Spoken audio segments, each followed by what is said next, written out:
ہمارے اس معاشرے میں لوگ تھوڑے قابل ہو جائیں نا، وہ دوسروں کو بیوقوف سمجھنے لگتے ہیں. یعنی وہ سمجھتے ہیں ایجوکیٹڈ صرف ہم ہی ہیں.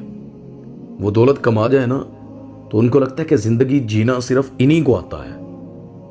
وہ دین کے بارے میں کچھ جان جائے نا تو وہ باقیوں کو کہہ رہے ہوتے ہیں تیرا راستہ صحیح نہیں ہے، تیرا نالج صحیح نہیں ہے. یعنی عجیب تکبرانہ صلاحیتیں آ جاتی ہیں ان کے اندر. حالانکہ جو بڑا ہوتا ہے نا اس میں عاجزی آنا شروع ہوتی ہے. اب دیکھیں درخت جتنا پھلدار ہوتا ہے نا وہ اتنا جھکاؤ پیدا کرتا ہے اپنے اندر، اکڑا نہیں رہتا.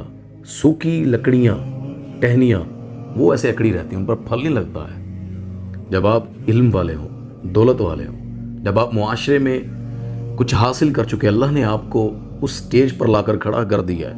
اٹس ناٹ مین کہ معاشرہ سارا اب گندا ہو چکا ہے اور آپ ہی بہتر ہیں. انسانوں کو جج کرنا ہے تو ایکسیپٹ بھی کرنا ہے تو ان کی غلطیوں اور گناہوں کے ساتھ کریں.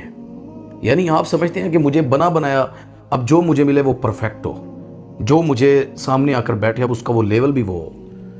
بھائی جان یہ معاشرہ اس یعنی کیریٹیریا پر اللہ نے نہیں بنایا ہے. آپ کو اگر اللہ نے دیا ہے ثم یقول الحمدللہ،